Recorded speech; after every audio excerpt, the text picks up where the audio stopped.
Boa noite a todos.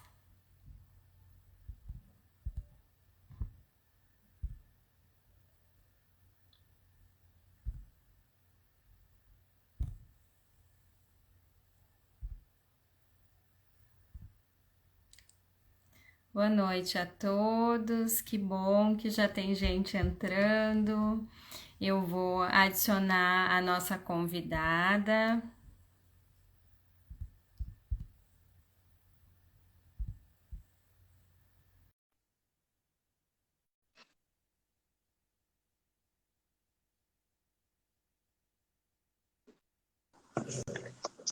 Oi, boa noite. Boa noite. Oi, Marileda. Que prazer imenso estar aqui contigo essa noite para a gente fazer esse bate-papo, que eu espero que seja muito gostoso e muito produtivo. Ai, Bia, o prazer é meu. Muito obrigada pelo convite. Eu fiquei extremamente lisonjeada, assim, de ser convidada pelo Conselho de Fono nessa gestão nova, nessa gestão inovadora. Então, assim, muito obrigada pelo convite. E ainda mais esse convite vindo de ti, que é uma pessoa que eu gosto tanto, que foi minha colega de doutorado, que eu tenho a honra de dizer minha amiga. Então, assim, poder dividir essa live contigo é um grande prazer para mim. Muito obrigada mesmo. E obrigada a todos que estão entrando. Eu estou muito feliz. Nossa, fazia muito tempo que eu não entrava em live, guria ao vivo. Estou até me sentindo, estou reestreando, assim. Que bom, olha que bacana. Boa noite a todo mundo que está entrando, né? Sejam bem-vindos. É a primeira live da nossa gestão como sétimo colegiado, né? Do Crefono 7. Eu sou a Beatriz, conselheira do Crefono, sob registro 8618, fonoaudióloga, claro, né? Resido na cidade de Santa Rosa e eu estou aqui falando em nome da comissão de linguagem do Crefono 7, né? Que é composta também pela Lidiane Costa, que é a nossa presidente, não pode estar aqui hoje, e também a Vitória Santana, né? E a gente tem esse prazer imenso, então, de conduzir hoje esse bate-papo, que ainda é em alusão ao dia de conscientização da praxia de fala, né? Que ocorreu no dia 14 de maio, e que infelizmente a gente não pôde fazer no dia previsto por causa do ciclone, né? E estamos aí hoje, então, ainda para conversar sobre esse assunto, porque esse assunto não tem data, né, Marileda? Com Ele é certeza. um assunto de sempre. Atemporal, né? E atemporal É, em todos os sentidos. E realmente foi bem. Nós tínhamos marcado para o dia 17 de maio, foi o dia do alerta do ciclone, né? No nosso estado. Acho que tem gente de outros estados entrando, mas no dia 17 de maio nós ficamos em casa, assim, literalmente, porque foi um dia bem pesado, tinha vários alertas, graças a Deus não foi nada tão, mas a gente não pôde pela instabilidade da internet, né? Então, estamos fazendo. a gente ficou com medo, né, que faltasse luz ou que faltasse internet, a gente tivesse que interromper essa conversa tão importante, né? Por isso que a gente decidiu adiar e deixar para o dia de hoje. Então, pessoal, hoje a gente veio aqui conversar com essa pessoa super querida e importante aí, a Marileda, né? Eu vou apresentar ela, falar rapidamente assim um mini currículo. A Marileda é fonoaudióloga, né? Registrada sob número 9247, que se formou em 2009 pela Universidade Federal de Santa Maria, sendo mestre e doutora em distúrbios da comunicação humana, também pela mesma universidade, né? E tendo feito também estágio pós-doutoral lá. Ela atua desde 2013 em pesquisas com os transtornos motores da fala, tendo então, né, toda essa experiência aí desde lá. Atualmente ela é fonoaudióloga clínica na Policlínica Bem Viver, em Santa Maria, e ministra cursos e aulas na área dos transtornos motores da fala. É um prazer enorme, então, te receber para essa conversa, né? O pessoal que está aí nos acompanhando pode ir colocando perguntas. A gente vai fazer um bate-papo, eu vou ir conduzindo algumas perguntas para a Marileda, mas vocês fiquem à vontade para interagir também, que no final a gente traz as perguntas de vocês, tá bom? Marileda, então, te apresenta aí para a gente, né? Eu Para quem não te conhece ainda, te conhecer um pouquinho mais. Eu sou a Marileda, né? Como a Bia já falou. Vou te chamar de Bia, posso? Fica à vontade. Eu sou a Marileda e hoje eu estou muito congestionada. Eu moro no centro do Rio Grande do Sul. A Bia falou que mora em Santa Rosa. Eu estou uns 200 quilômetros de ti, né, Bia? Mais ou menos? Não tenho muita certeza. 350. 350, 350. eu estou mais longe. Eu já fui visitá-la, mas eu estou em Santa Maria e Santa Maria tá uma umidade assim horrível e eu tô mega congestionada. Então, essa não é a minha voz, vocês vão me ver com bastante secreção. Eu não positivei, fiz o teste, não positivei, mas estou congestionada. Eu trabalho com transtornos motores de fala desde 2013, eu entrei no doutorado em 2012 e, na verdade, em 2012 nós já começamos a pesquisar e desde então a gente vem trabalhando com isso e eu venho dando aulas, tem várias alunas minhas entrando aqui, fiquei bem feliz. A Ana Carla disse que é fã, né? Tipo, eu tenho várias. Nesta jornada eu criei muitas amigas, né? E sou muito feliz por essas amigas e amigos que eu criei nesse caminho. E estudar transtornos motores de fala vira meio que é minha vida, assim. Eu atendo muitas crianças com transtornos motores de fala. Hoje é um grande parte da minha clientela, assim. E ainda tenho muito para aprender, mas estou aqui para a gente conversar sobre o que eu aprendi nesses 10 anos de pesquisa e de estudo, né? Então, estamos aí. Que bom. Então, vamos começar falando um pouquinho, né? Como é que a gente faz para entender o que, que seria essa apraxia de fala na infância? Como tu falou, tu tá aí uns 10 anos de caminhada nisso, e a gente vê assim que de uns anos para cá esse assunto tem saído muito, né? Está sendo muito discutido, graças a Deus. E então a gente queria que tu explicasse para a gente como é que a gente faz, como é que um fonoaudiólogo, um pai, outros profissionais desconfiam ou identificam que tem uma apraxia de fala. O que, que é essa apraxia? Tá, então, Bia, e por que que começou assim a aparecer? A apraxia sempre existiu, né? Mas o que que acontecia até então? As crianças elas eram tratadas como transtornos fonológicos graves, e o que que acontecia? Eram crianças que acabavam ficando muito tempo em terapia e não iam para frente, né? E com uma abordagem tradicional, assim, elas acabavam não indo para frente, ou tinham uma evolução muito lenta.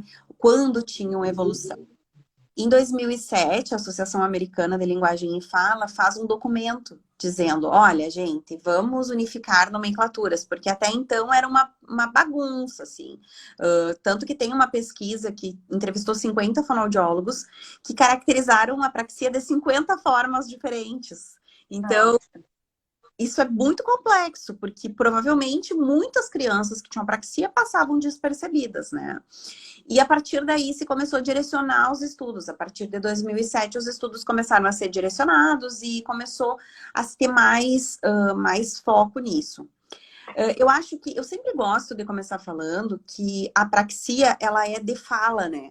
E para ter uma apraxia de fala, eu preciso ter fala. Mas, mesmo antes da fala, muitos sinais eles já acontecem. Então, assim, tem muita criança que lá na aquisição da linguagem já tem um balbucio pobre, já tem um pouco, tem palavras que ela acaba perdendo, já tem questões que chamam a atenção. Nem toda criança que tem um balbucio pobre vai ser uma apraxia de fala. Mas é importante falar, e eu acho que a gente está numa vertente assim, olha, antigamente se esperava muito para se procurar o fonoaudiólogo. E hoje a gente diz, ai, não fala, procura um fonoaudiólogo. E entre essas crianças que não falam, muitas delas, quando começarem a falar, podem manifestar características da apraxia de fala. Em 2007, a Associação Americana ela traz 3 características que eu chamo de características cerne, assim, que são as características coração da apraxia, que é a inconsistência de fala, né? Então, para quem não está começando os estudos, olha, a criança fala, às vezes ela fala pai, às vezes ela fala tai, às vezes ela fala cai, e quando tu dá a pista, ela muda a produção. Então, isso é ser inconsistente. Nós temos também transições articulatórias que são alongadas ou interrompidas. O que que é isso? Eu tenho criança no consultório que o pai e a mãe chegam e dizem assim, Mari, ele só fala monossílabo. Como assim? Ah, ele fala o, a, e. E ele falou chocolate, só que assim, ele falou o, quebrou, falou o, quebrou, falou a, quebrou, falou e. Então, ele quebrou uma palavra que é polissilábica, que tem 4 sílabas, em 4 pequenas sílabas. E isso é quebrar com articulação. E o terceiro item é alteração prosódica. E daí o bicho pega. Por quê? O que acontece? São crianças que podem ter uma fala monótona, são crianças que não acentuam corretamente. E pensa assim, Bia, se tu fala uma palavra polissílaba em 4 sílabas pequenas, tu deixa de ter um acento em uma palavra e passa a ter 4 acentos. Gente, a minha gata é muito curiosa, eu estou em casa e ela está aqui querendo participar da live com vocês. Então, assim, ó, não se assustem, porque essa é a realidade virtual. E ela tá aqui cheirando e procurando quem está falando comigo. Então, não se assustem, tá? Só para vocês saberem se vocês ouvirem um miado. Mas, como eu vinha falando do prosódia, se tu tem uma criança que fala 4 sílabas ao invés de uma polissílaba, tu muda acento desta palavra, tu muda núcleo desta palavra. Então, o que tu tem? Alteração da prosódia. Mana, com licença. Olha só, vocês viram? É verdade, eu não tô brincando. Ela ouve alguém falando comigo, ela acha que sou eu que estou falando com ela, e daí ela vem querer entrar no assunto, né? Gato de fono quer conversar também. Então, a gente tem essas características.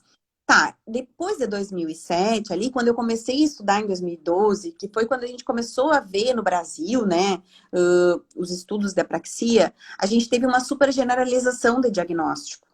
E lá em 2012 também, o professor Laurence Scharberg, ele traz assim, olha, nem tudo é apraxia.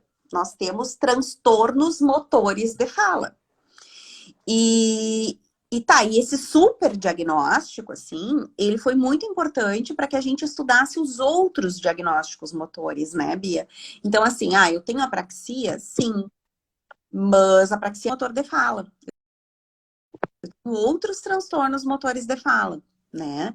Eu não sei se tu queres, se eu posso falar dos outros transtornos, se tu quer, ou se tu tem alguma outra pergunta relacionada ao diagnóstico, assim, de apraxia no primeiro momento.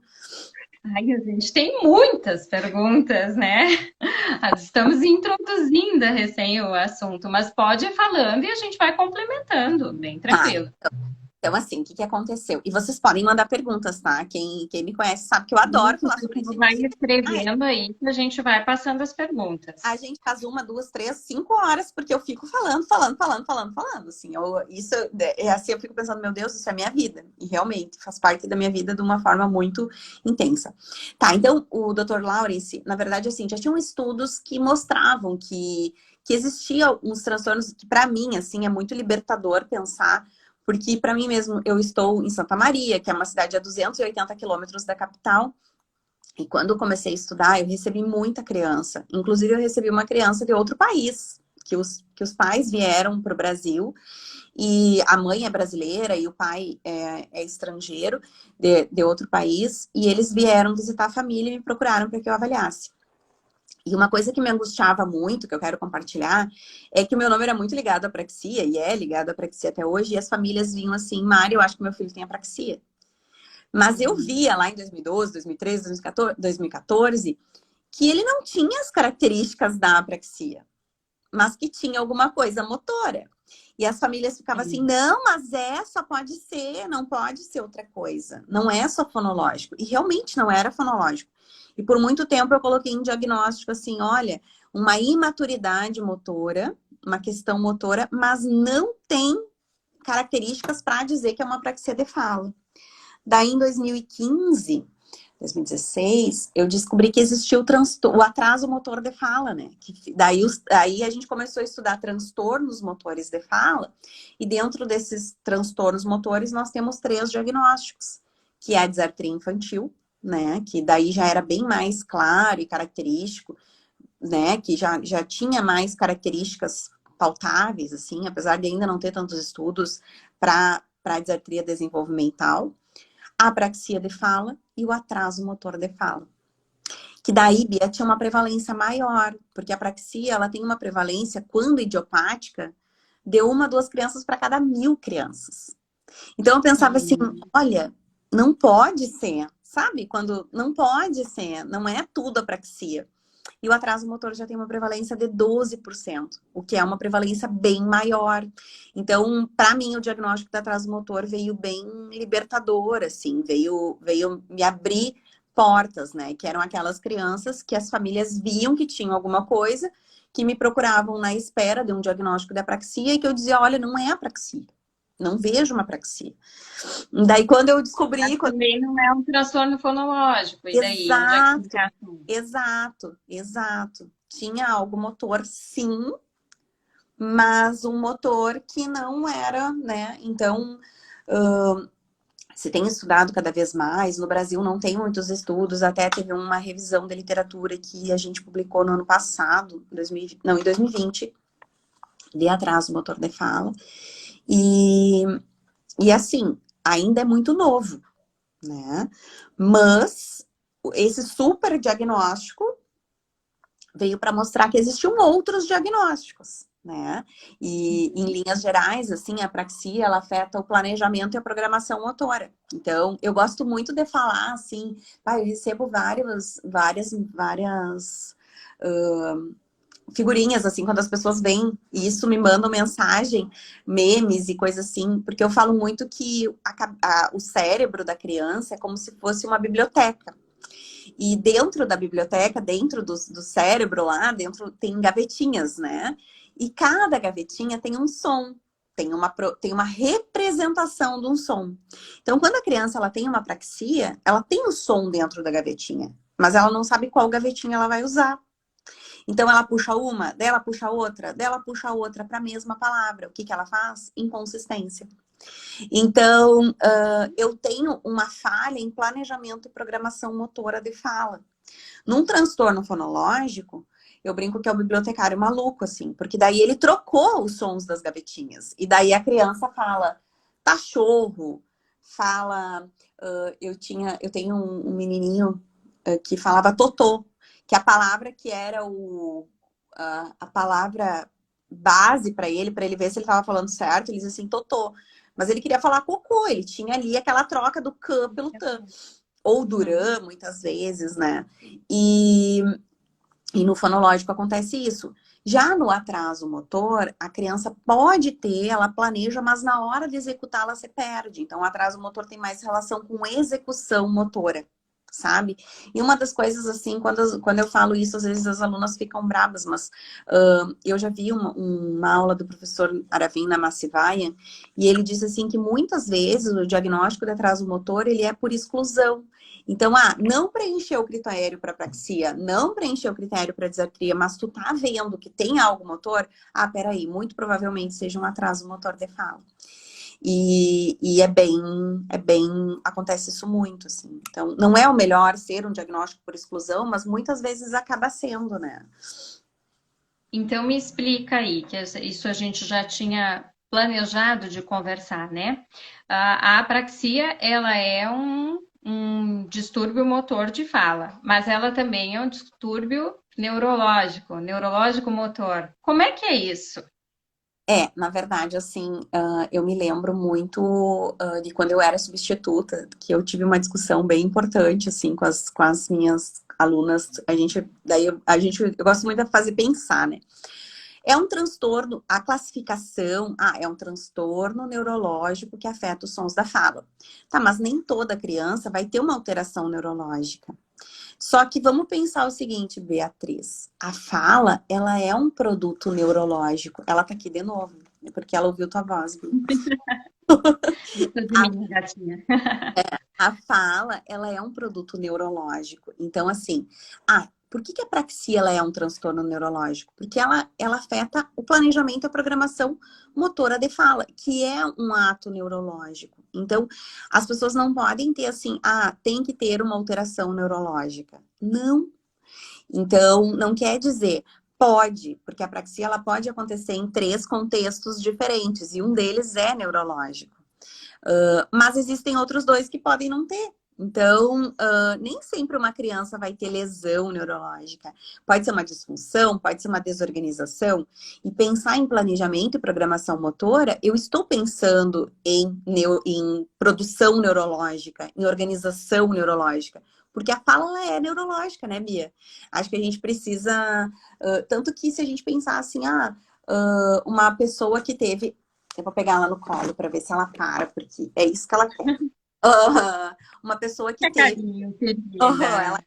a mamãe, eu acabei de chegar em casa, eu atendi até às 7, então eu sou novidade nesse momento em casa. Mas o que que acontece, assim, é uma questão, não quer dizer que seja um problema neurológico, né? É uma desorganização de planejamento e programação motora, sendo de fala, uma desorganização neurológica. É importante dizer que nem sempre eu vou ter lesão, e assim, ó, de todas as crianças que eu vi até hoje, pouquíssimas tinham questões de lesão neurológica, sabe? Eu acho que hoje a gente até tem uma vertente, assim, e vem se pesquisando cada vez mais as questões genéticas, né?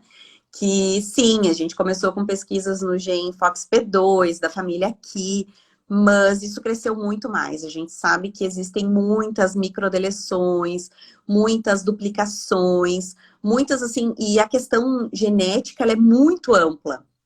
Então, hoje a gente tem muito mais nesse sentido. Mas não quer dizer também que tenha algo genético, né? Porque pode ser idiopático também, né, Bia? Então, e isso, apesar de ser mais raro, digamos assim, de ter essa prevalência de 1, 2 crianças para cada 1.000, pode ser idiopático. De todas as crianças que eu tive, assim, que passaram por mim, e é uma coisa bem, bem incrível, assim, porque quando eu comecei a estudar, eu só via criança idiopática. Mas daí a gente começa a pesquisar a criança e descobre que elas não eram idiopáticas, né? Que tinham alguma coisa. Então, tem as questões do neurodesenvolvimento, tem as questões neurocomportamentais, tem as questões metabólicas, tem as questões genéticas mesmo, né?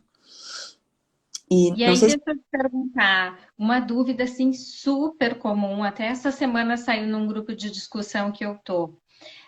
Tendo em vista que é um transtorno motor de fala, né? Mesmo que ele seja, então, que ele tem uma base neurológica, que não significa lesão, mas pela questão do funcionamento mesmo. Quem é que faz o diagnóstico? Quem é responsável por esse diagnóstico da apraxia de fala? Só um pouquinho, eu estou em choque. Hi, Arabian, Namasivayan. Hello! Ele está na nossa live, Bia. Que Assim, coisa boa, olha. a gente recebe muitas crianças, que vêm do médico, assim, suspeitando de apraxia, mas quem faz o diagnóstico de apraxia é o fonoaudiólogo. Então, muitas vezes, assim, até hoje eu tenho uma estagiária comigo, querido, na Massivaia, ele já tá falando português, eles falam português e espanhol, né, querido? Mas hoje, para minha estagiária, eu falei assim: vamos pensar o seguinte. Já aconteceu do médico me mandar áudio dizendo: olha só, Mari, Leda, eu estou vendo uma criança assim, assim, assim. Eu acho que é uma apraxia. Tu pode me dizer se é ou não? Ou então, já me aconteceu também do médico dizer: Mari Leda, faça tal modelo de terapia. E tá, quem faz é o fono, quem decide é o fono. Mas eu também acho, Bia, assim, ó, eu tento ver de um outro lado. A gente sabe que se a gente colocar no relatório que sugere tal modelo, o plano de saúde não vai reembolsar. Então, muitas vezes eu preciso que o médico me ajude. Então, assim, já aconteceu de eu ligar para o médico e dizer assim: pode colocar tal modelo? Que daí o plano reembolsa? Então, eu acho que é o fono quem faz o diagnóstico e precisa ser o fono. Eu acho que a gente precisa ter isso muito consciente, mas a gente precisa ser muito parceiro, assim, ter uma equipe multidisciplinar trabalhando com a criança, até porque ninguém é feliz sozinho, né? Então, eu preciso de uma TO, por exemplo, para me ajudar nas questões globais, nas questões motoras globais. Eu preciso de um médico neurologista ou eu tenho criança com psiquiatra. Depende muito, assim, da criança. para me ajudar nas questões assim de CID, nas questões questões de plano de saúde, sabe assim, de poder ajudar. Mas o diagnóstico é fonoaudiológico, porque ele é pautado em questões de fala, e eu acho que isso é importante falar. Ele não é pautado em neuro, ele é pautado também em neurodesenvolvimento, mas ele é pautado em fala, né? Então, quando o médico ajuda, quando o médico procura, quando o médico tá disposto a trocar, eu acho excelente. Mas quem bate o martelo para dizer se é uma apraxia ou não é o fono. Joia, acho que é uma coisa super importante da gente discutir, né? Antes tu falaste que de repente veio aquela enxurrada assim de diagnóstico de apraxia, né? Esses dias numa escola me disseram assim, cada vez que é mês de abril vem um monte de pais achando que os filhos têm autismo, que o pessoal começa a falar sobre autismo nas mídias, né? E aí todo mundo acha que é autismo. No início aconteceu assim, então com a apraxia também, quando começou a ser mais discutida. Agora a gente já viu então que existem 3 tipos de transtornos motores, né? Enfim. Mas eu acho que é super importante que a gente divulgue, né? Que esse é um diagnóstico nosso, é um diagnóstico da nossa área, né? Com certeza. Quem é o profissional que domina a avaliação e a terapia da fala é o fonoaudiólogo, né? Eu acho que isso é bem bacana a gente defender. E eu Claro, acho, em um trabalho em equipe multidisciplinar, com eu certeza. acho fundamental o trabalho em equipe de multidisciplinar e que ela seja interdisciplinar e transdisciplinar do que for necessário e é importante. Mas assim, ó, eu acho importante também fazer parcerias e mostrar, alertar os médicos, sabe? Uma das coisas assim que a Associação Brasileira de Apraxia faz, uma das 1000 coisas que eles fazem, que é excelente, eles têm mandado caixinhas para os médicos para falar, olha, pensa nesse diagnóstico. Então, assim, Uhum. levanta esse diagnóstico, porque a gente está falando, olha, o diagnóstico é nosso, mas eu recebi muita criança agora, em 2020, 2021, que foi em outros profissionais que disse, não, é da pandemia, espera que ela vai falar. Então, assim, Mas assim, os outros profissionais eles levantam a suspeita, né? E encaminham para a gente confirmar. É exato, isso, eles têm que conhecer para poder levantar a suspeita, exato, né? E fazer um encaminhamento. não um diagnóstico, mas assim, ó, pode fazer tal coisa? Ou vamos procurar uma fonoaudióloga? E isso Isso. eu acho que é importante nós, como fonoaudiólogos, a gente plantar essa semente mesmo, sabe? Olha por esse lado, vê desse jeito. E outra coisa, assim, que tu traz e que eu trago muito, o diagnóstico é fonoaudiológico. Daí agora, no dia 14 de maio, eu fui fazer um vídeo e eu fiquei pensando sobre isso. O diagnóstico é fonoaudiológico, mas fonos, colegas, tá tudo bem. Nem todo fono estudou esta área. E a gente sabe, Bia, a gente teve isso na faculdade? Não, a gente foi estudar isso depois. Doutorado. É. Entende? Então, assim, tá tudo bem, não tem problema nenhum. Olha, eu não estudei isso, tu pode me ajudar? E eu recebo muitas colegas que me dizem, Mari, assim, ó, eu não me sinto segura ainda. Eu disse, tá, vamos ver. E daí o que que eu faço, assim? Eu escrevo. Esses dias uma colega perguntou, mas por que atrasa o motor? Eu fiz uma lista, assim, sabe? Pensa nisso, nisso, nisso, nisso. Ou então faz de tal jeito.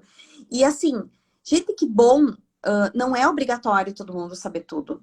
Quando uma criança chega para mim com disfluência, gente, eu fiz curso de disfluência, eu fiz curso de gagueira, mas para não dar a bola fora. Só que, tipo, eu não tô mais estudando isso. Então, ó, beleza, mas eu encaminho para alguém que está estudando, que sabe, e tá tudo bem. A mesma coisa para transtornos motores de fala, sabe? Porque a nossa área, a linguagem, a fala, ela é tão ampla que a gente acaba indo para áreas mais específicas, né? E tem diagnósticos que são mais difíceis mesmo. Eu acho que todos os profissionais fonoaudiólogos, eles têm que ter uma noção, né? Justamente para isso, para poder identificar a suspeita. E aí, se é uma área que não domina, então ter o bom senso de encaminhar para um colega que entende mais, que estudou mais aquele assunto, né? Encaminha ou pede supervisão, porque assim, ó, Isso. é bem o tipo de coisa assim, ó, não é feio, muito pelo contrário. E assim, gente, várias colegas que entraram aqui já tiveram supervisão comigo. Quando a gente pode ajudar alguém algum colega, assim, eu não tô gerando concorrência, pelo contrário, sabe? Eu tô dividindo, que bom. E é assim, não é, Bia? Quando a gente pode trocar, ai, Maria, eu tô com esse paciente, Bia, eu tô com esse paciente, vamos falar sobre isso? Porque é isso que faz a nossa profissão crescer, sabe? E dessa Exatamente. forma a gente atinge o nosso público, que são. A gente quer que essas crianças se desenvolvam, atinjam o melhor potencial delas, né? Então, eu não posso ficar esperando, vou ver se é, se não é. Não, vamos agir.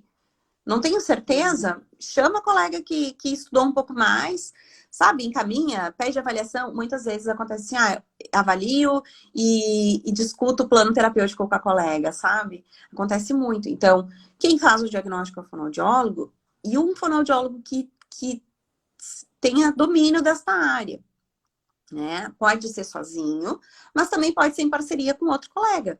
E tá tudo bem. Isso, ótimo.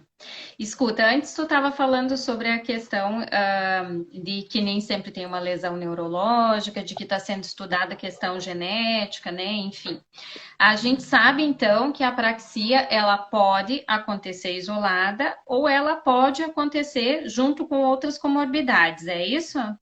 Exato. Então, a gente tem três itens, assim, que são... eu tenho três contextos clínicos diferentes, né? O primeiro contexto é em etiologias neurológicas. Então, assim, eu tenho criança que convulsionou, eu tenho criança que teve um TCE, eu já supervisionei criança que teve um tumor em determinada região, criança de anóxia neonatal. E o segundo fator é fatores metabólicos e do neurodesenvolvimento. Então, assim, a gente tem... O primeiro que a gente pensa é autismo sempre, né? Então, a gente sabe que tem muito... O autismo, ele tem um comprometimento motor global. E isso acarreta num comprometimento motor de fala também. Nem todo autista, nem toda criança com TEA é apráxica. E eu acho isso bem importante pontuar. Inclusive, a gente tem estudos que mostram que a prevalência não é tão alta assim. Mas a gente vê que grande parte das crianças com TEA tem um comprometimento motor, tem um transtorno motor de fala. Então, isso é importante falar. A gente tem outros transtornos, por exemplo, associado a síndromes, né? Síndrome do X frágil, tem síndrome de Down, tem síndromes que não são tão conhecidas e que não tem tanto estudo, mas que também aparece. A gente tem questões, assim, metabólicas, tipo galactosemia, tem deficiência intelectual, tem vários transtornos do neurodesenvolvimento que podem ter o transtorno motor associado. Na síndrome de Down, é muito grande a ocorrência? Tô dele chazinho aqui, né, pra ver se a minha voz vai ficando, né? Colegas da voz, por favor. Então, Nossa, do Rio Grande do Sul não é fácil, né? pelo Pra menos ver. não é café. Pensem nisso. Então, olha só, na síndrome de Down, eu lembro que uma vez eu avaliei uma criança e a fono dela era uma criança de uma colega, né? E a fono dela disse assim, toda criança com síndrome de Down tem apraxia. Na síndrome de Down, é mais prevalente ter disartria, porque é um transtorno de execução motora, do que a apraxia. E normalmente, quando se tem apraxia associada à disartria, que também, né, a gente tem 3 transtornos isolados e pode ter associação de apraxia e disartria, que também pode acontecer. Então, na síndrome de Down, a gente tem mais transtornos, pensem assim, transtornos de execução motora. Mas pode acontecer apraxia também, tá, Bia? Não é assim, não é descartado, não. Pode acontecer erro em planejamento e programação motora, mas o erro mais prevalente é o erro em execução, que é o erro em disartria, e muitas vezes acontece disartria associado à apraxia. Então, pode acontecer. Tem um estudo que a gente pode até depois colocar na descrição, acho que a live vai ficar salva, né? Se eu conseguir fazer isso, Vai. a ideia é salvar, sim. Mas depois eu posso te mandar o link do estudo. E tem um estudo que eu amo, que eu sou apaixonada, que mostra a prevalência dos transtornos motores nos 8 subtipos de transtorno, em 8 subtipos de transtornos do neurodesenvolvimento. E daí lá tem um quadrinho, inclusive, assim, e quem quiser pode estar no meu Instagram também, então pode olhar no meu Instagram. Lá tem um quadrinho mostrando o que é prevalente na síndrome de Down, qual é o transtorno mais prevalente na síndrome de Down, no X frágil, na deficiência intelectual, na galactosemia, na deleção do 16, no 22q.11. Então, são 8 síndromes, 8 transtornos, síndromes não, desculpa, são 8 transtornos do neurodesenvolvimento que foram estudados e que têm prevalência de transtorno motor de fala. Joia, compartilhe então com a gente depois que a gente vai tentar deixar salvo junto, então. Coloca no comentário. Que fica mais fácil. Marileda, e a gente estava falando aqui sobre essa questão de que tá tudo bem se o profissional não tiver o domínio, né, dos transtornos motores de fala, não tiver estudado tanto ainda, né? Mas e se a pessoa o fonoaudiólogo quer se preparar para atender crianças dessa área, né? O que ele deve fazer? Como é que ele se prepara para atender crianças com apraxia de fala? Estuda. Assim, ó, estuda.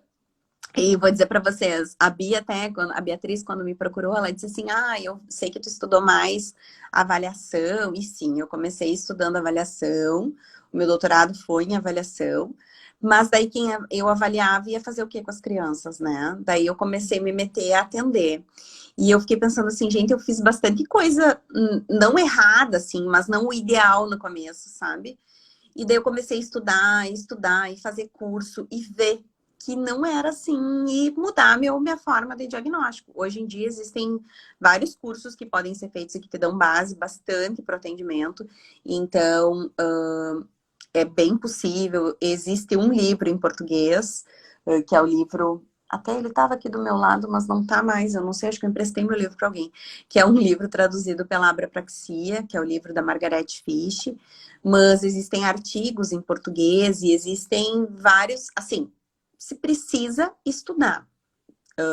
Quando não sabe, pede ajuda de colegas que já têm mais domínio do assunto. E é aquela coisa, assim, eu sempre coloco até nas minhas postagens, juntos somos mais fortes. E é bem isso, sabe? Tu tem que se unir em prol das crianças, e é o que a gente busca, assim. Tem que estudar, não é uma coisa, assim, nenhuma área, né? A gente estava esses dias, a Beatriz até me falou assim, porque acha que isso é mais fácil, mas não é. Então, realmente, assim, nenhuma área da nossa é fácil, e a gente não consegue nada, assim, em inspiração, né? Não é em estudo mesmo, Bia. E é dessa forma. Curso, estudo, supervisão, é o caminho, na minha percepção. Não sei se tem alguma coisa mais para complementar disso, mas tem live eu acho que 2020 tem um lado, né? Tudo tem um lado menos pior, digamos assim. E a pandemia trouxe muitas lives, então tem muito conhecimento gratuito para a gente consumir nas redes sociais. Se aproveitar disso. Ótimo, é isso aí. E como é que fica, Marilê, da participação dos familiares numa terapia de uma criança com uma apraxia de fala? Qual é a relevância dessa participação? Como é que o fonoaudiólogo pode envolver esses familiares? Bia, antes de falar sobre isso, assim, eu tô achando, vocês estão me escutando, tá tudo certo, eu tô achando tão escuro, mas dá para me enxergar e me ouvir, né? Tá tudo bem. Sim, Tá. tudo certo. A coisa me chama. A gente fala muito em orientação parental, né? E é super importante. Então, a gente precisa de pais atuantes e a gente vê muita diferença. A Vanessa acabou de entrar aí, minha estagiária querida. Eu e a Vanessa falamos sobre isso hoje. Quando tu tem uma família que é presente, tu tem uma criança que está explorando mais o seu potencial do que uma criança que não tem uma família presente. Então, eu acho que a gente precisa partir do princípio, assim, a família precisa entender o diagnóstico. Meu Deus, a Beth está aqui, senhor, eu vou parar de olhar quem está entrando, porque a Beth, eu sou muito fã da Beth. A Beth, para mim, é a musa da disartria. Daqui a pouco eu vou ter um troço aqui, e daí você vai acabar a live. Mas, assim, a primeira coisa, a criança e a família precisam entender o diagnóstico. Ninguém ajuda sem conhecer. sabe? E uma família vai ajudar se ela entender e conhecer. Ah, então quer dizer que a família tem que fazer curso, tem que estudar? Não, não é isso. A família tem que entender onde que está a limitação, como que está a limitação e como ela pode ajudar. Quando ela fizer isso, ela não precisa ler artigo, ler livro, ler isso, ler aquilo. Não, não é isso. Eu preciso de uma família que entenda. Olha, o teu filho tem uma apraxia e a apraxia é isso, isso e isso. O que que a gente vai fazer? Então, eu preciso trazer essa família para dentro da minha terapia. Eu preciso mostrar para essa família formas de treinar mesmo. No meu caso, assim, eu treino motor, o treino motor de fala. Daí, eu preciso engajar a família, mas a família precisa entender como esse treino vai ser feito, como vai fazer essas produções. Porque não é fazer por fazer. Porque daqui a pouco ela tá fazendo e tá engramando um padrão errado, entende? Então, a família precisa entender, precisa saber, para daí ajudar. E uma família só ajuda quando ela conhece, quando ela sabe, quando ela entende o que está acontecendo, né? Também acho importante que a família confie no terapeuta. Então, assim, precisa ter uma confiança e muitas vezes a gente, e não é nem, precisa ter empatia, né, Bia? Porque, eu faço terapia e eu já pipoquei, digamos assim, e tem que ter empatia. A pessoa tem que me passar, não é nenhuma questão de conhecimento, só conhecimento técnico, mas é acolhimento também. E colegas, isso eu falei também no vídeo do dia 14 de maio, acolham, porque é um transtorno, apraxia mesmo, não é um transtorno leve, digamos assim, pode ter grau leve, tá? Mas a família precisa se sentir acolhida. E precisa se sentir segura contigo. Porque senão a terapia não vai dar certo, sabe? Senão a terapia não vai ter engajamento. Eu preciso de engajamento familiar. E só vai ter engajamento com empatia, com conhecimento. E muitas vezes, assim, eu lembro da primeira criança que eu atendi, eu cheguei pra mãe e disse assim, olha, eu nunca atendi. Vou ser bem sincera contigo, eu vou estudar. E ela disse assim, Mari, só de tu me dizer isso, tu já tá... como é que eu vou... Por quê? Porque muitas pessoas dizem, não, sou super expert nisso. Se não, eu nunca atendi, eu vou estudar, talvez dê certo, né? Vamos ver o que vai acontecer. E essa criança tá comigo há 4 anos. Vai fazer 5 anos. E assim, por que ela tá comigo há 5 anos? Não foi... foi porque eu fui estudar e porque eu passei confiança para essa família. É uma criança grave e porque essa família se sentiu acolhida. Né? Que eu acho que isso é importante também. A gente fala tanto na parte clínica, né? Só que, e eu falei isso até no vídeo, eu disse, gente, e se fosse o teu filho? Sabe? E se fosse? Como tu gostaria de receber um diagnóstico assim? Como tu gostaria de, assim, não só de receber, mas assim, como tu gostaria que o terapeuta do teu filho te tratasse e tratasse teu filho? Então, eu acho que isso são coisas bem importantes. Não é ser melhor amigo, não é isso, sabe? Não, é ser profissional, mas é acolher, é receber, é mostrar. E não é mostrar acusando, né? Porque eu acho que também, vamos ir por esse lado, vamos tentar desse jeito, tu vai fazer em casa. Então, quanto mais tu puder trazer a família da tua criança para perto de ti, da tua criança, da tua sessão, mais a tua criança ganha, né? Eu falo criança, mas não são só crianças, tá, Bia? Eu acho que é importante a gente falar. Porque As nossas a crianças gente estava crescem. falando de falar na infância, né? Mas a gente sabe, É. as crianças crescem também, né? Então assim, essa minha criança mesmo vai fazer 10 anos esse ano, ela já tá uma adolescente, entendeu? E tá, pra mim eu vou continuar vendo ela como criança e ok, mas ela é adolescente e eu vou mudar um pouco o foco da terapia, os interesses dela estão mudando, mas o acolhimento e a intervenção vai seguir a mesma, né? Bia, Olha, a gente colocou num ponto que eu acho tão importante, né? Quando a gente vai preparar essa terapia, da gente estar ligado e observando essa questão dos interesses, né, do paciente da gente. Isso é uma coisa tão relevante, porque senão a gente não consegue envolver o próprio paciente na terapia, né? Nós estamos falando de como envolver a família, mas às vezes a gente não consegue envolver o próprio paciente. exato. Hoje a Vanessa perguntou, pobre da Vanessa, eu tô falando nela muito, né? Mas assim, ó, a Vanessa perguntou das pôneis e eu disse, Vanessa, pôneis, por quê? Porque eu tenho criança que ama pôneis, e daí eu sei que existe a Pink Pie, a Applejack, entendeu? Daí tem criança que gosta dos super-heróis, e daí eu tive que estudar. E eu trouxe para casa os super-heróis. Não, os Vingadores, não eram super-heróis. Mas daí eu tive que estudar o Hulk, o Capitão América. E daí, às vezes, eu tenho que voltar para minha listinha para saber quem é. Ou então tem criança que é doente pelo Internacional, sabe? E eu sou gremista, mas daí o que que eu faço? Eu vou estudar o Inter. E ser terapeuta é isso, né? É saber envolver, é saber os interesses. Gente, eu vi Poliana. Eu vi Poliana. E daí a criança esses dias disse assim, tu vai amar, agora a Poliana é jovem. E eu, Vamos lá, vamos conhecer, né? Vamos fazer parte da realidade deles também, né? exatamente. Marileda, antes de eu abrir aqui para as perguntas do pessoal, o pessoal podem ir colocando perguntas se vocês têm, que a gente já está indo mais para o final da live, em função do tempo também, né? Mas antes de eu abrir para pergunta, eu só queria que tu reforçasse, assim, quais são as características, os critérios diagnósticos para uma apraxia de fala, para deixar isso bem marcado. Bia, assim, ó. A gente tem checklists diferentes. Então, por exemplo, no checklist da Strand, ou então nas bandeiras vermelhas que o Dr. Aravim, maravilhoso, que estava na live, trouxe, eu tenho mais critérios. Mas assim, eu gosto de falar das 3 características CERN. E o que eu preciso ver? E daí, eu preciso ver prosódia, tá, gente? E só que eu acho que é importante, assim, a gente pensar também. Quero chamar atenção para uma coisa que eu falo nas minhas aulas. A praxia, ela é o adolescente, ele erra em segmento de fala, como um transtorno fonológico, mas ele erra em suprassegmento. O que é isso?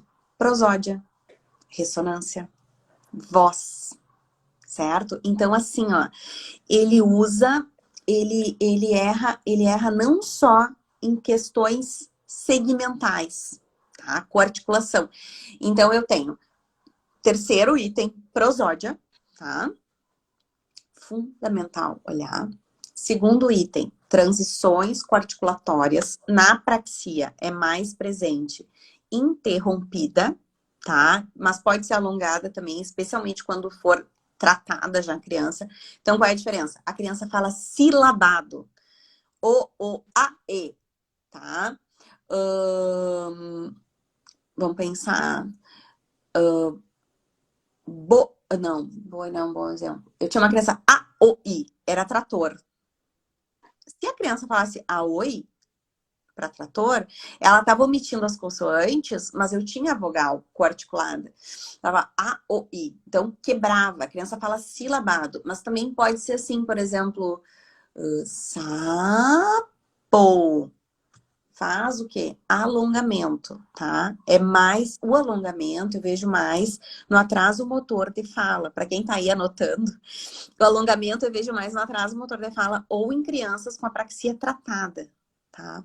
E a inconsistência. A gente chama de inconsistência token a token, que seria assim, ó. Ah, eu falo, o alvo, sei lá, é pai. Beatriz, repete pra mim, pai. Daí a Beatriz, a Bia lá, pequenininha, vai falar ai.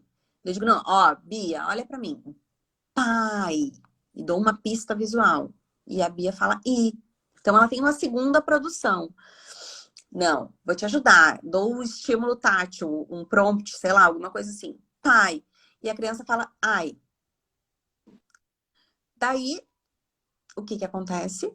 Inconsistência. Eu tive 3 produções para a mesma palavra, tá? Eu tenho uma criança inconsistente. Então, esta é uma característica super marcante. Eu já recebi criança que a mãe diz assim, ah, eu tenho um gato que se chama Mimi.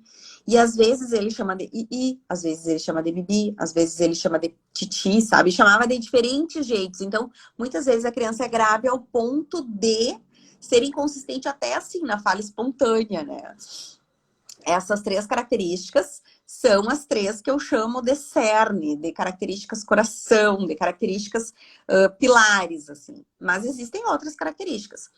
Alguém perguntou, e eu acho que é bem importante falar, eu tenho que ter amostra de fala, sim.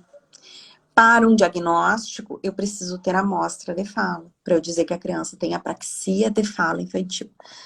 Mas eu posso ter sinais mesmo antes da fala, para quem perguntou que eu já não lembro mais o nome da pessoa. Mas assim, eu posso ter criança que tem balbucio limitado, ou não só balbucio limitado, mas assim, ó, a criança vai fazer o balbucio e a gente sabe que o balbucio no início, ele é um balbucio bem musical, ele é canônico, mas ele é musical. É mamá, mamá, mamá. E uma criança com apraxia, Valbor, obrigada, não, Val, desculpa, desculpa. Então, Val, o que que acontece? Não só assim em questão de pouco balbucio, mas em questão de um balbucio pobre, assim, em ritmo, em prosódia, sabe? Pouco melódico. Ou então, assim, tudo é... A criança só faz o som, tipo, uma criança que eu tinha só fazia rã. Uma criancinha de 1 ano e meio. Uh, Ré, ré. Não é atípico, entende? Então, forma silábica simples, preferência sistemática por um som, criança que compreende tudo. E daí tu vê assim, nossa, é um avião, ele tá compreendendo tudo, mas tá falando nada. Então, é bem importante. E isso é um dos quesitos mais importantes, assim. Compreende tudo, mas fala pouco. Aqui, alguém perguntou de falar somente uma sílaba, a Giovana, né? Início de fala tardio, próximo a 2 anos e 8 meses, fala somente uma sílaba em todas as palavras. Faz um diagnóstico, faz uma avaliação precisa, porque sim, pode ser característico, tá? Pode. Criança que brinca, que sabe tudo, porque assim, não quer dizer que a compreensão tenha que ser 100%, mas a compreensão é melhor que a expressão. Perguntaram, Bia, se a gente tem avaliação, a gente ainda não tem uma avaliação específica, mas o que eu quero, assim, o que eu sempre luto sobre? Não adianta ter uma avaliação se tu não entender o funcionamento. Então, o que acontece? O que acontece muito, que eu acho super importante? Tu precisa entender os processos de fala desta criança e daí sim colocar as bandeiras dentro desse processo. E assim, ó, é importante avaliar por nomeação, avaliar a fala espontânea, mas avaliar a imitação também. E avaliar se a criança melhora ou não com pistas, tá? E como ela faz o fechamento da palavra. Por quê? Porque muitas vezes ela fala pai, depois tu dá muitas pistas para ela, mas daí tu diz assim, agora tu sozinho. E ela fala pai, cai, sai, se ela fala alguma coisa nada a ver. E isso mostra que ela precisa de pista. Então, a avaliação ela precisa ser dinâmica, porque tu precisa dar pistas, mas ela também já te mostra muito de como intervir. Tem criança que é mais visual, tem criança que é mais tátil, tem criança que não suporta ser tocada. Eu tenho um paciente, assim, eu fiz um vídeo dele essa semana, que ele diz, não chega perto. Perto não. Claro, né? Com bastante trocas, mas perto não. Por quê? Porque ele tem uma intolerância sensorial. E tá tudo bem, entende? Assim, ó, não é, não, tem que tocar, tem que fazer prompt, tem que fazer isso, tem que fazer aquilo. Não! Tem que entender que existe o melhor, daí, qual é o melhor método para a intervenção da apraxia de fala? Depende. Depende do quê? Do teu paciente. Porque, de repente, para um paciente o prompt vai ser melhor, para outro paciente o REST, para outro paciente o DTTC, e para outro paciente nenhum método vai ser o melhor, vai ser o método, sei lá, articulatório tradicional, sabe? E ok, entende? Então, assim, depende muito do teu paciente, da queixa que o paciente tem e o que mais funciona. Gente, Bia, eu comecei a falar de uma coisa e já puxei para outra, mas é que, tipo, tem tanta coisa para falar. Mas aí tu já foi puxando umas perguntas ali, tudo certo. A hibridização tudo bem. Tá tudo bem.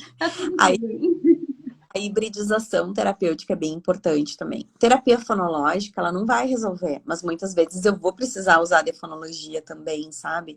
Então eu vou precisar usar terapia de estranhamento do som. Eu vou precisar organizar essa criança fonologicamente também, né, Bia? Tá, desculpa, pode fazer as perguntas aí. Temos que ir conhecendo de tudo, né, gente? Não adianta, a gente tem que ter uma noção geral boa para poder trabalhar com algo específico, né? Acho que isso é cada vez mais evidente. Perguntaram aqui, então, que tu já respondeu sobre a questão do protocolo específico, né? E, claro, perguntaram quando é que tu vai lançar o teu. Eu vou mandar o contato ainda. Ah, pois é, assim, ó, isso nem eu sei, tá? O dia que eu souber, vocês não se preocupem que eu vou anunciar em todos os veículos de comunicação, se possível, eu vou mandar para o Jornal Nacional, porque eu também quero, entende? As pessoas acham assim que isso depende só de mim, mas não é assim. Isso vai muito além. Então, assim, a gente está em trâmites agora internacionais. Ah, olha, não dá para falar, mas vocês vão saber quando, tá? Não se preocupem. Daqui a Me pouco sigam, vem. Uma hora é, dessas vem. me Né? sigam nas redes sociais, que vocês vão saber com certeza, assim, porque eu vou, vai ser olha, vai ser um dos dias mais felizes, assim, que eu vivi, com certeza. Coisa linda, né? Estudou tanto para isso, né? Trabalhou tanto por isso. Tomara que saia logo, nós estamos esperando.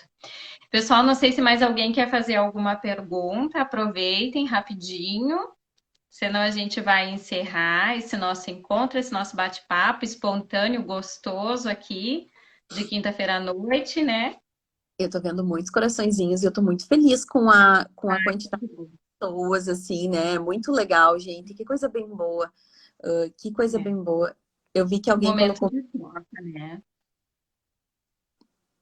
A Isa elogiando, que bom. Ah, realmente assim, ó, Ah, não desistiu, não, gente, calma. Ela não desistiu do protocolo, só os trâmites são demorados, né? Onde é que Olha, tá muitos elogios para ti aí. acontecendo isso pra mim? O que que eu fiz aqui? A Noelle comentou, eu achei que tinha desistido. Não desistiu, né? Tá perguntando aqui sobre quando a criança faz muito tateio. Ai, tateio. Ai, meu Deus.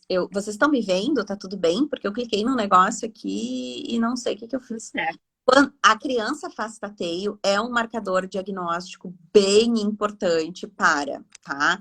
Então, assim, por quê? O que que mostra no tateio, né? Mostra que ela tá tentando planejar aquele movimento e não tá conseguindo. Ela tá fazendo tanto que uma tradução, assim, livre para tateio seria ensaio. E ela tá fazendo ensaios de planejamento. Na verdade, não para tateio, para group, que é o nome, né? O nome que a gente traduziu como tateio. Mas seria um ensaio. O que que a criança faz? Ela tenta fazer aquele planejamento, aquela programação motora, mas ela não consegue. E daí ela faz o quê? Tateio. Então, tateio é um marcador, sim, diagnóstico, tá? Estejam atentos. E assim, ó, tateio ele pode acontecer com fala, tateio verbal, digamos assim, mas ele também pode acontecer sem fala. Porque a criança pode experimentar a produção mesmo sem uma vocalização. Então, eu acho isso super importante da gente estar atento também, ainda mais para quem tem pouco repertório linguístico para avaliar, observem isso, tá? E observar, para quem tem, voltando para quem tem pouco repertório linguístico, observem para além da fala. Né? Porque a maioria das nossas crianças que tem apraxia tem questões sensoriais, tem questões alimentares, tem questões motoras globais. Então, assim, não é só fala, né, gente? Pensem na criança como um todo. Muitas crianças podem ter questões emocionais também, porque não conseguir falar, nossa, é muito complexo. Fiquem vocês com alguma coisa na boca sem conseguir falar. Tipo, eu sempre dou esse exemplo. Põe um gole da água na boca e tenta falar alguma coisa, para te ver como é difícil. Então, pensem nisso, sabe? A criança muitas vezes vai ter comportamentos diferentes, assim, acaba sendo taxada, acaba sendo excluída, né? Então, pensem nisso tudo, tá? E o tateio é uma das manifestações, sim. Ok. Ai, gente, o papo tá muito gostoso, o assunto é longo, é extenso, né? Mas por hoje a gente vai ter que encerrar. E a gente está muito feliz de ter realizado essa primeira live, de ter tido a adesão de tantos colegas fonoaudiólogos, né, e familiares de pessoas com apraxia. Nós agradecemos muito a participação de todos os colegas fonoaudiólogos, em nome da Comissão de Linguagem, em nome do sétimo colegiado do Crefono. E, em especial, a gente agradece muito a tua participação, Marileda, que veio dividir com a gente esse conhecimento maravilhoso, né? Adquirido ao longo de anos e anos de estudo e de prática, né? Agradecemos muito por tu ter aceitado esse nosso convite, ter estreado as lives da sétima gestão aí, né? Do sétimo colegiado. e por ter dividido conosco e com a comunidade científica, né, esses teus conhecimentos. Obrigada pelo aceite, viu? Eu que agradeço e eu tô me sentindo mais lisonjeada ainda. Estou estreando, gente. Muito obrigada, Bia. Tá Eu amei, não estreando. vi a hora passar. Muito obrigada, Beatriz. Muito obrigada, colegas da gestão. Muito obrigada pelo trabalho que vocês fazem e por vocês estarem começando esse trabalho desta forma, assim, compartilhando, sabe? Que eu acho que é muito legal.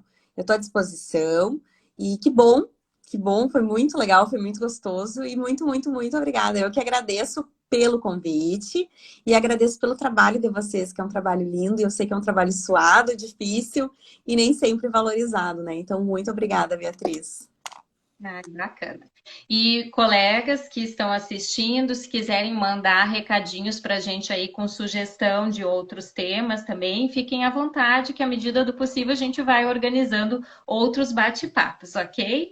Uma boa noite, então, a todos. Obrigada mais uma vez. Até a próxima. Boa Tchau, noite, tchau. até a Boa próxima. noite. Tchau, tchau.